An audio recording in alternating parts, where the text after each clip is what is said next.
Let's see, we're going to go over the rules. Kirby's going to explain it to you. So let's begin the show. Thank you. Good morning. How are all of you? I'm going to have to ask, if I can, that you have minimal discussion, conversation among you at the tables to keep it as quiet as you can so the candidates can be heard. Going to be heard. The rules are going to be very simple. 4 of the 5 candidates are here. We're going to ask a series of questions. I have a few questions from myself that are not on this list.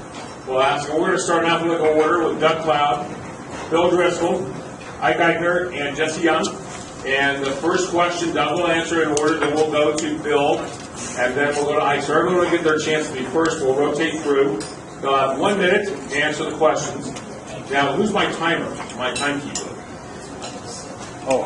We have the cards right here for yellow for 15 seconds and red for a minute. I'll also have my timer going. Gentlemen, if you're ending a sentence at 1 minute, I'll let you complete the sentence. If you're talking too much, we'll gavel the hammer and stop you. So we can move on. And folks, if they keep talking, here's what I'll do. I'm going to start clapping.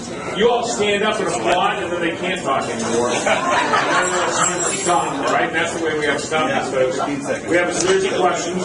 We'll ask them. There will be no opening statements. We'll go right to the question. But I want to take a minute, if I can, to kind of introduce and set the stage. You're looking, if Mr. Broadhead were here, you'd be looking at all of them. You're looking at one of the people that's going to be in Congress after November 6th right here today.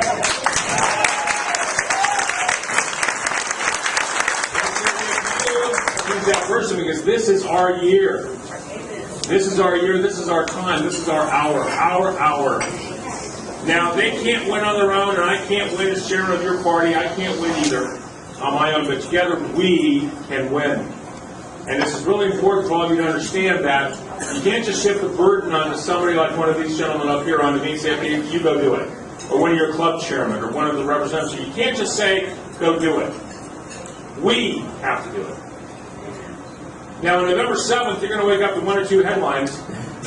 Wednesday, November 7th, it's going to be Obama re-elected, Democrats stay in power, or Romney elected, Republicans sweep.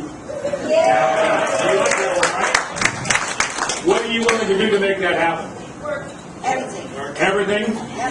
That means that last year, if you doorbell 3 precincts, we need to do 6 this year. If you have 1 coffee hour, I need to do 3. You spend 1 night a week on the phone banks at the Victory Center, I need 3 nights a week. If you're at a $100 check, I need 2 or 3 or 500 this year. It's not going to be enough to wake up on Wednesday morning, November 7th, and say, I wish I'd done more. I wish I had not done A and doorbell the precinct instead. I wish I'd phone called that night. I skipped out because I was tired. I wish I'd written a check for an extra $100. It's going to be too late on Wednesday, November 7th to say that. We have 136 days to November 6th. You have it within your hands to shape the history of the world and to take America back.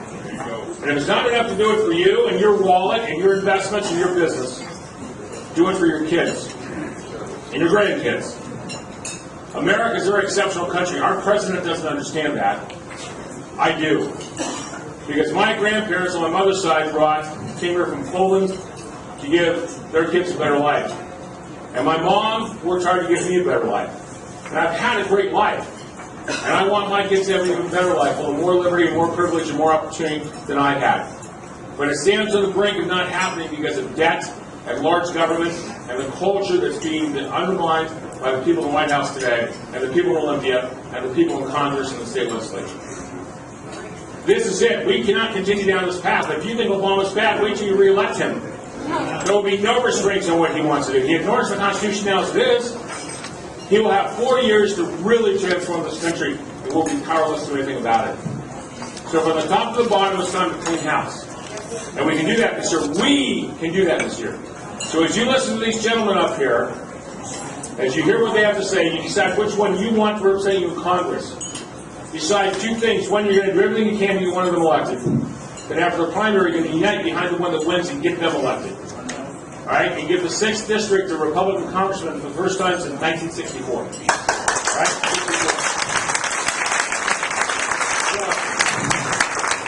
So, Abraham Lincoln, I'll just share this with you. One last thing, then we'll start. Abraham Lincoln, in the summer of '64 thought he was going to lose the election because the war was going badly and it wasn't over, and there were thousands of young men being killed and maimed on the battlefields. There was no end in sight. And he used to go out to meet with the military. Because Lincoln loved the military. He loved what motivated these young men to volunteer to fight for their country. He respected them and loved them. He hated sending them to die. But that's what a president does. And he met with a group from Ohio in August 28, 1864, on the way back from the battlefield. Because back then you only sent it for 90 or 120 days, and these men had fulfilled their quota, their time. They're going home. He met with them and said this.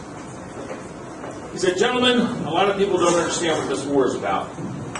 That this war is about whether your children and my children shall enjoy the very same privileges and liberties that we have enjoyed as Americans." My friends, that's exactly what this election is about. Will your children and their children enjoy the very same privileges and liberties you have as Americans? There's only one person who can make that happen, and that's you.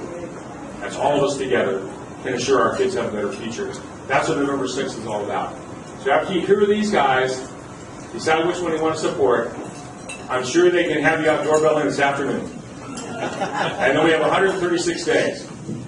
Do everything you can to save this country. So when your kids ask you one day, "What did you do, Dad or Mom, or Grandpa or Grandpa?" you can say, "I made sure America was a better place for you.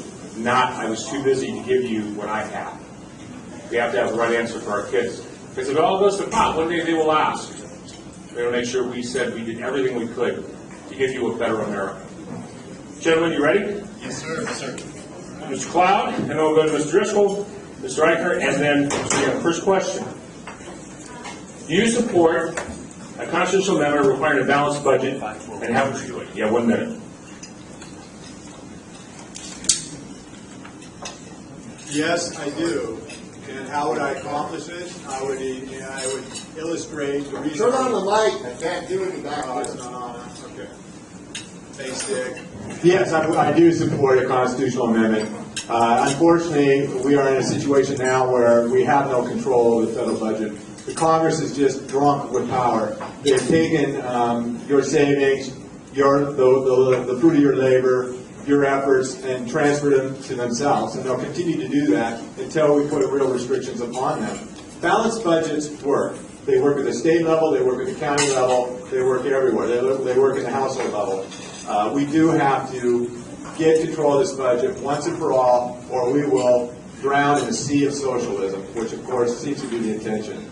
We will fight back. Thank you, Dad. Bill. I also support a balanced budget amendment. I think it's critical that we have a balanced budget amendment to ensure that Congress does not, and our government overall does not spend out of its means. We've demonstrated, our Congress has demonstrated its inability to stay within its means, and its increase in the deficit, $1.4 trillion. We have to hold our own feet, the Congress's feet to the fire. The best way to do that is through a balanced budget amendment. I also would support a constitutional amendment for a balanced budget. It's not going to be easy. To get something like that done, we're going to have to struggle with a Senate that's probably going to continue to have the ability to block us. Because our opponents in the other party are not going to go easily down that road. And to that end, we need statesmen. We need people who have a diverse set of experience. We need people that have years and years of life experience and can speak intelligently and articulately about this issue to our opponents. Because we have to get some of them to come over to us if we're going to be able to do this.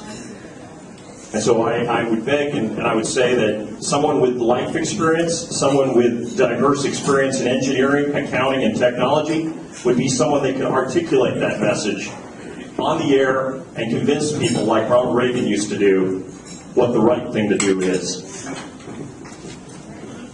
Mr. Young. I'll give you 2 points. Certainly, yes, I do support the balanced budget amendment. I've signed the Cut, Cap, and Balance pledge. In terms of how do you affect this, I would give you 2 points. Number one, Mr. Eichner just spoke to it. You have to be able to reframe the argument so that the average person can win. The Democrats are great at trying to frame the argument in a way that we lose in 30-second sound bites. So you have to send someone back that can win in that regard. The second and most important thing that you have to do is you have to actually have the courage to play the constitutional provisions given to you in Congress. And right now we see leadership in Congress that is unwilling to play the card regarding the budget and to shut the government down if we don't actually get the budget balanced. And when you take that card out from underneath your sleeve, throw it on the table and tell Obama you're not going to play it, it's evident. They start kicking our butt at chess every day, and quite honestly, as a Republican, it's embarrassing to watch the Democrats beat us in the national dialogue over and over. You have to be willing to play that card. Newt did it in 1994, shut the government down. What did we get? He got Clinton to balance the budget. That's how you do it. Thank you. I was impressed. Everybody hit the minute. This is good. You're doing as you're told. I like that. All right.